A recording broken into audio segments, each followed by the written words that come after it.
This is the screencast explainer to your research assignment. Actually, it is the explainer to the very first part of your research assignment, which is creating a research question and a research proposal.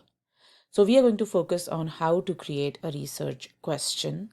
But before that, we will discuss research, its purpose, and how to narrow down a topic for research. Now, before we discuss what research is, let's quickly recall the concept of academic integrity. Now, in the academic integrity and plagiarism tutorial, you came across information on how to identify plagiarism and how to avoid it. You also learned the style of APA style of citation in detail. Just to clarify, APA is a style guide, not an automatic mode of avoiding plagiarism.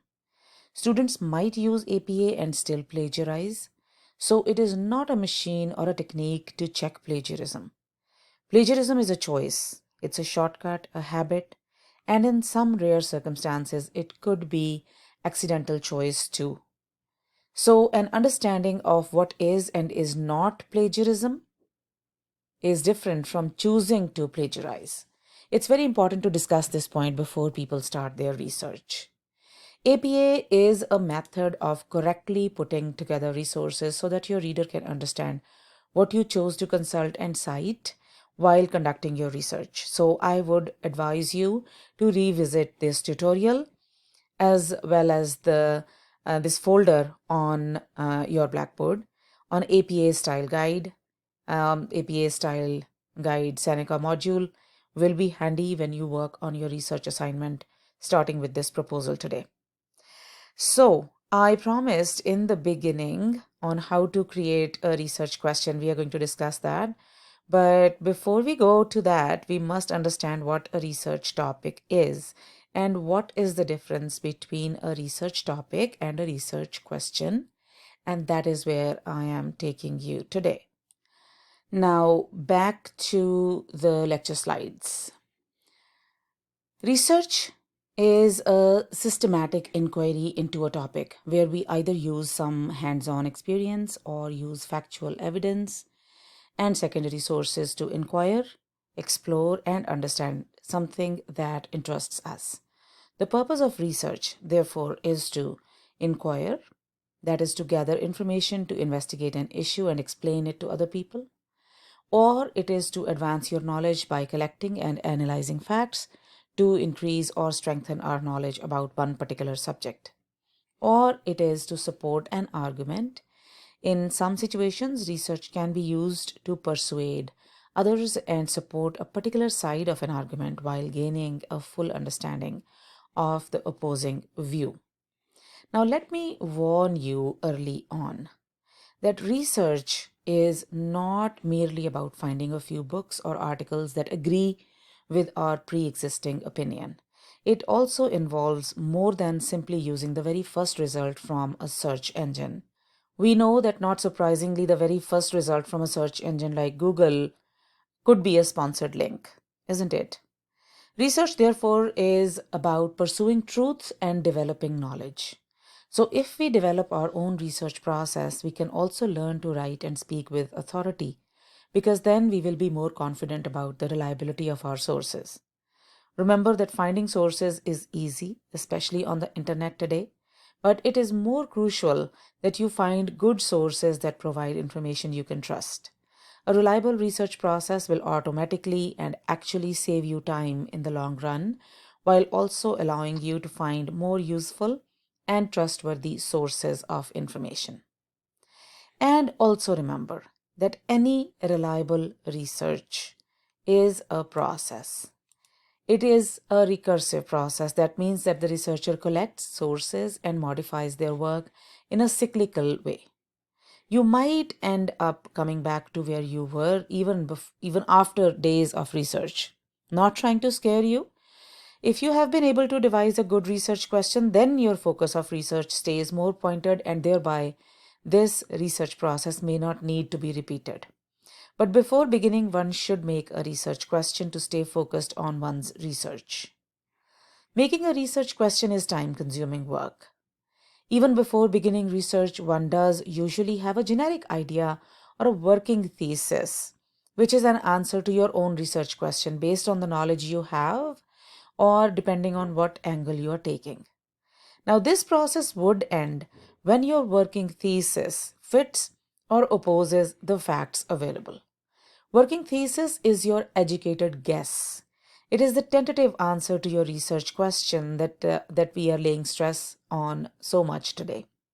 Working thesis is your target that you are trying to reach with the help of this research process. That means you will be establishing your own working thesis with the help of research. Remember that the working thesis is exactly that, working. That means it is subject to change if need be. And that is why it is very important that we formulate our research question very carefully so that it's deep enough to warrant research. We will take a look now at what a research question should have. In a moment, we'll go there. Defining a research question is the very first step to starting your research. You need to define your research question, define your own working thesis, then devise a research plan.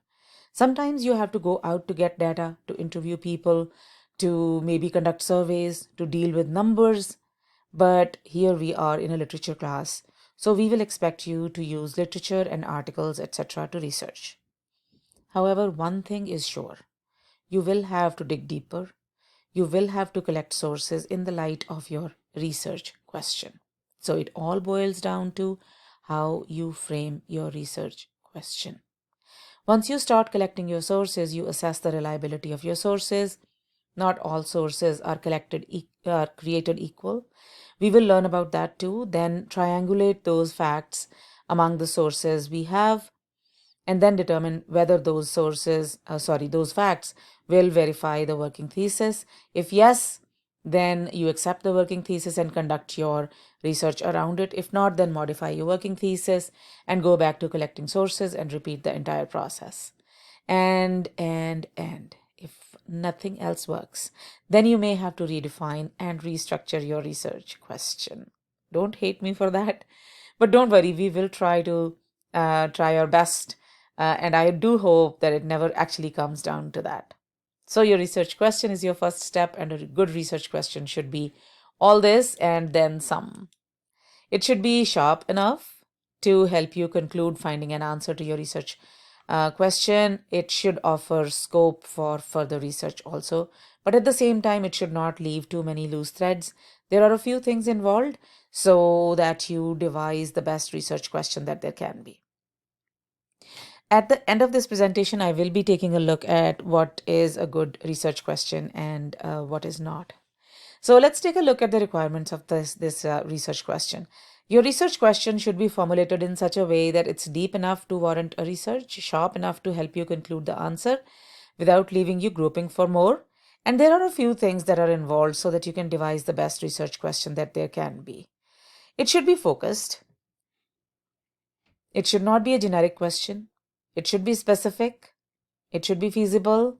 You should know what is possible, what you're getting into, and you should not be opening a can of worms that you cannot close.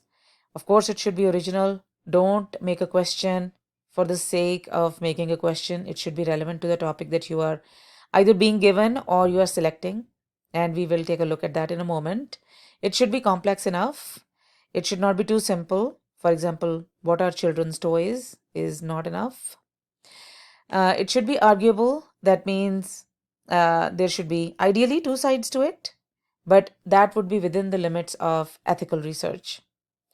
And finally, it should be researchable. That means there should be some sources, some materials that you can use to prove your point. It should be worthy of research.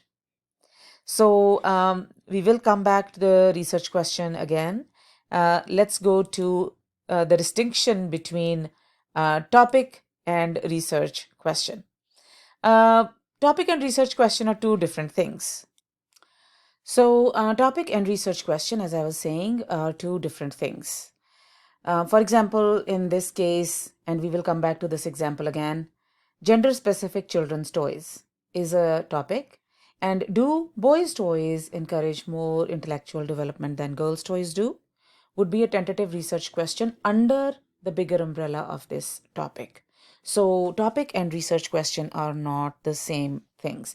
Your research question, therefore, names the topic and states specifically what you want to find out about the topic. This is what I am asking you to do, to write down the exact question that you will try to answer under the bigger umbrella of your topic.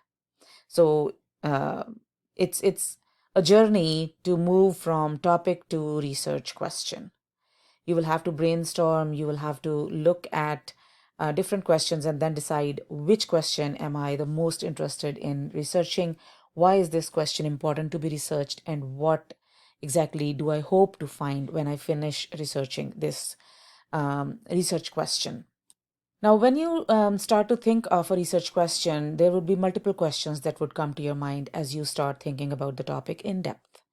Those questions will move from the what and say do um, to the how, which would allow for more study, and finally to the why of the ideas associated with this topic.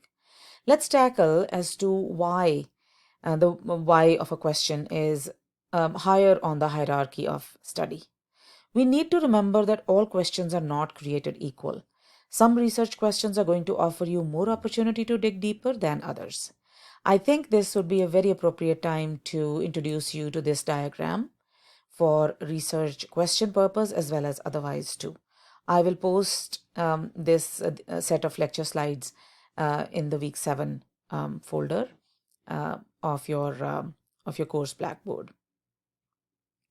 This is a diagram of different thinking orders we subscribe to while tackling different problems at various levels of our study. Actually, any study, in any course, in any program. We apply only basic knowledge when we merely recall information, and at that stage, we often only arrange or define or describe or duplicate or identify or enlist or memorize or recall or relate information. Remember the quizzes that we write? That is the lowest level of thinking order we apply. Next is the comprehension level, where you demonstrate your understanding of a text or facts. At that stage, you will classify or discuss or distinguish or summarize or rewrite or exemplify or explain some information. Now you have applied the thinking order of this stage when you learned and wrote your summary paragraph assignment. So now, having advanced in our course, in our thinking processes, we are approaching next levels. This research assignment will allow you to analyze and synthesize and then evaluate the information that you will encounter while completing this assignment. But the very first question is, what should my research question look like so that I apply the higher order thinking skills? So let's assume that you have been given this topic. You have not been, by the way, and nobody can do their research on this topic for this semester. So going back to the sample topic of gender-specific children's toys, think of all the questions you can come up with when you encounter this topic. These are just a few questions that you might come up with when you brainstorm. Notice that there are some questions that tackle the what of the topic. If you were to anticipate how far that what can take us, you would be able to mentally map your research journey, which, by the way, might be too short for the scope of this class. The how is not so bad. The how is not so bad, but that would also take you to horizontal spread of information and may not allow you to ask questions, and you may be stuck at the explanation level of the problem that you're thinking of.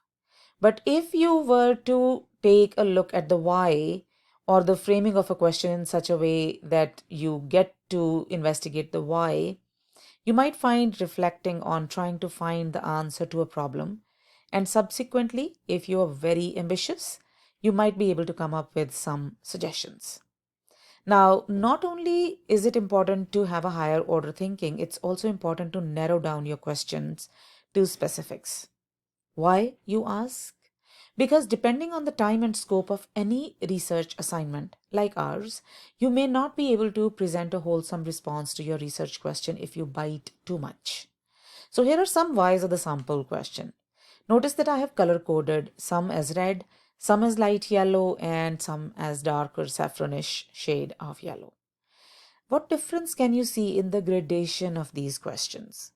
Which questions allow for a higher order thinking to prompt you to create a research question worthy of college level research? So you need to phrase your research question carefully because you are going to be stuck with that research question for a few weeks starting today until we are done with the transfer assignment. Once phrased, you would need to complete a one-page proposal for me, informing me what is your research question, and you would need to color it in red so that I can see it clearly from afar. And you would need to justify why you think it is worthy of research. I will be posting a template to make your life easy. It would actually not be a template, but a sample, a student work sample. All right. So we need to now take a look at the issue of narrowing down your research question. It's not enough to think of a question and be done with it. You would need to narrow it down to an extent so that you do not have to research enough to write a big book. The sharper your research question, the better it is. Think of the purpose of this research that we are going to conduct. Assume that you might be asked to make a 10-minute presentation on your research question. That means around 1200 words of text, which you might need to write in response to your own research question. So, if your research question covers too broad of a topic, you might find yourself lost at the annotated bibliography stage, which is the next stage. You might scramble to find too many sources, so narrow your area of research down to such an extent that it is manageable. Look at the question number 13. I keep coming back to it. This question needs work, but it's looking at a very specific age group. That means that it's very focused and would try to study the trends associated with toys for this age group. Similarly, look at the number 14. It's focusing on a demography, a specific subset of population, both South Asian as well as male. You can modify it to any other demography. The idea is to bring to a specific subset of a population, both South Asian and male. That makes your life easier, right? So, at a research question stage, you need to have thought it through as to which geography, which population group, which age group, which specific aspect of the problem you are looking at. It is not necessary that you might have to look only at the demography or population group or age group. Depending on the topic that you may have selected, there might be other aspects to it. For example, social, economic, political, or environmental angles to it. Now, at the level of research question or the working thesis that we were talking about, we need to remember that a working thesis may change. It is the main claim for your research, and it should ideally be your research question should be just one sentence. Also, we need to remember that once you have decided on your research question, you would need to make a plan as to how you're going to proceed. And that would again depend on research question. I'm saying this word research question too many times. Anyway, you would need to make tentative deadlines also for collecting those sources. And by the way, your Seneca Libraries has a tool which will allow you to do that. But I'll try to address that in the annotated bibliography lecture. One aspect that we must stand warned against is about the unethical or anti-people research. There are some research areas, research questions which are unacceptable. We are living in times when you can find an answer to any question, anywhere, whether it's ethical or logical or relevant or is unethical or illogical or irrelevant. So any question or any research is not what we are looking for. Any research topic or question that violates ethical standards, which may cause harm to anyone, promote discrimination or prejudice or sexism or racism or any form of discrimination are not acceptable. Any research topic or question that has no scientific merit or is based on flawed assumptions or pseudoscience that does not contribute to meaningful knowledge or encourages illegal activities or invades somebody's privacy unnecessarily or are biased and are leading kind of uh, research questions, or they may risk environmental harm or may promote harmful practices, they are a straight recipe for rejection. So keep these things in mind. The most essential element of research is, does your research in a big way or a small way, in a minor way, contribute to the betterment of this world? That should be the benchmark that we may have. So, in continuation, here are some examples of some questions that definitely need not be researched for ethical reasons.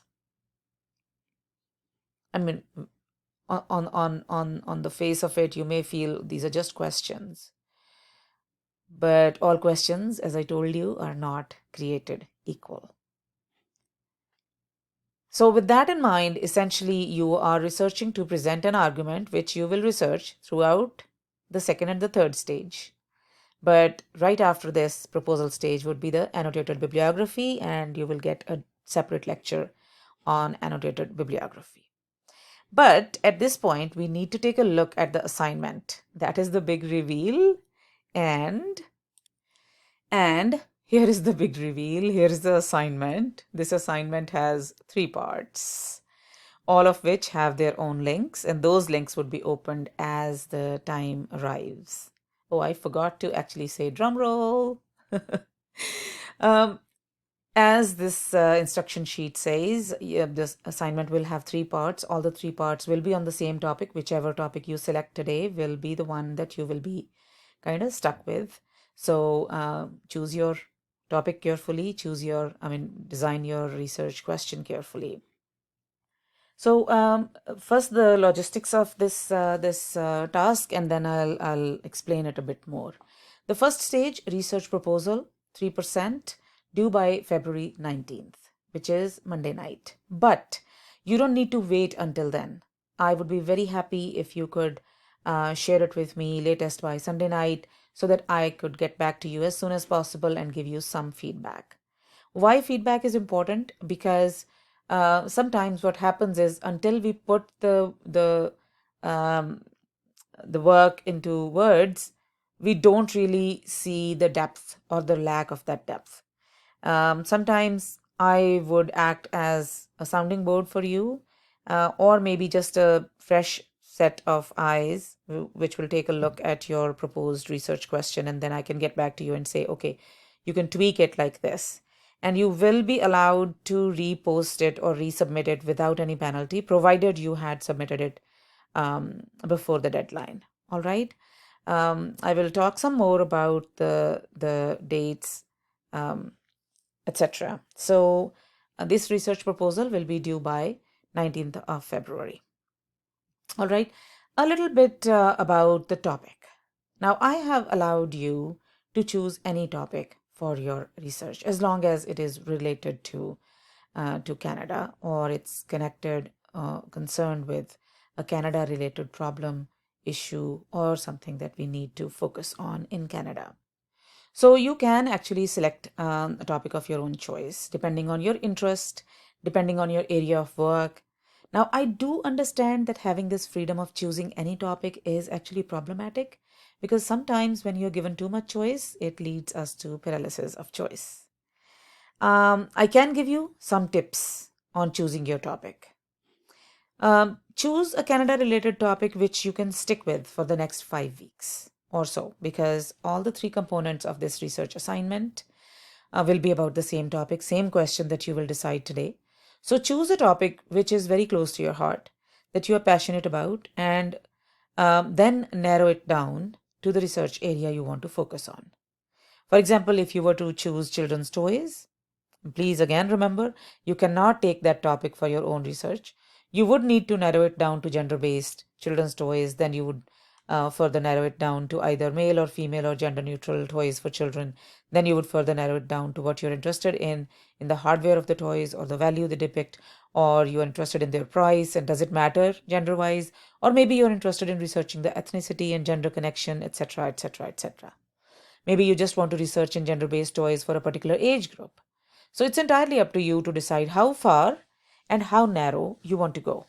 But while narrowing down, focus on how much the topic is researchable. Do you think you would find material for your research? So sometimes it's okay to start from the number of sources you can get for your specific question. And while looking at the number of sources, you would need to therefore think of what topic would be the most suitable. How can you frame a research question out of it? So the research question will help you to put in words that process of narrowing down, hence the emphasis on research question. Again, a reminder, when you decide on your topic, it must be Canada related. Further, you can go towards a province, an age group, or a city, or whatever you fancy, or wherever the topic takes you. About the topic now, if you are still absolutely lost and want a topic suggestion, I can give you this suggestion: climate change and Canada. There are going to be multiple dimensions, multiple tangents of this topic also, which you can explore through your research. So you can choose, perhaps you can narrow it down to maybe a province or an industry or whatever you fancy, okay, because it impacts everybody. So the task would be to present a proposal, a brief document on one aspect of your topic as per this format. I will be posting, so this is a template for you, but I will be posting a sample also. So you would need to answer 3 questions as per this template. So all you need to do is answer these 3 questions in your document. You may either paragraph them or you may number them, but just don't give me one huge paragraph. I am not asking for a formal essay, so just these 3 questions. And the word count that you see here is only for your guidance. Going over maybe 2, 3, 4, 10 words is perfectly okay, as long as you don't give me a whole long thesis to read. All right. So the word count is just for your guidance. This document is also posted in the research folder. All in all, your research proposal is a brief document whereby you are informing your instructor as to what topic you have selected, why the topic is important, and why are you interested in it? How do you relate to it? What do you hope to find? All of those things. Don't repeat the answer to 2 and 3. They are not the same. Sorry, 1 and 3. They are not the same. So once you're done, edit it, proofread it, and upload your research proposal on this link. Once you're done, the link will be made available in the assessments folder. Please remember, at this stage, I do not expect you to research much, but it would be helpful for you if you knew where you were heading into. So save your links, etc. And at this stage, please do not repeat unnecessarily. Use the allotted word count wisely to answer the questions about your topic only. Don't try to explain things. Choose your words very, very carefully. You're not writing a paragraph or essay on the topic. You are presenting this research proposal for your future research. All right. Please do format the document properly, read instructions. Once you submit your research proposal, I will give it a quick read and will get back to you in a day or two with comments. I will be showing you the sample proposal now in a moment. Before that, just remember, 19th of February is the last date to submit. I will start to give feedback as soon as you have posted. So if you, for example, post something tomorrow on the link, because I'm going to open the link today. If you post tomorrow on the link, you will receive feedback within 24 hours. However, I will stop looking at the course Blackboard at 2 p.m. on the 21st of February. So anything that you send me before this, with or without penalty, will receive feedback. If you miss it, you will miss the feedback. I mean, it's more or less like the approval. Feedback is more or less like the approval. And if you do not get a good research question, or you don't get an opportunity to vet it, it may lead you into problems at the annotated bibliography stage. So we don't want to do that. Now, here is the promised sample research question and proposal on a different topic, of course. And the student gave me a question right here, highlighted in red, of course. They wrote the given number of words, of course, and here is your research question around which otherwise both the other questions revolve. And it's just one page that they wrote. Total number of words, I think, was what, maybe 112 here, 26 here, and then 108 here. So it was just one page. Of course, they went that extra mile to create a title page, which was nice. So you will need to create that page just for the sake of looks, so to say. Otherwise, also it would be nice to have a title page. Although I would know that it's you who's submitting it, but it would be nice cosmetically. So I would post this sample for you, but you don't need to follow it to a T. It's just for kind of support to help you understand what a proposal can look like. So just make sure that you do a good job of this. And as I said, I am not expecting you to write an essay at this stage. So while this student has chosen homelessness in Japan and Canada, they don't really go all the way to talk about what homelessness is, what are the problems, etc., etc. They just jump right into it. So try to do that. So that would be it for now, and I look forward to reading your proposals. The related documents can be found in the same folder. I would expect you to pay attention to everything that is being posted for you. Thank you.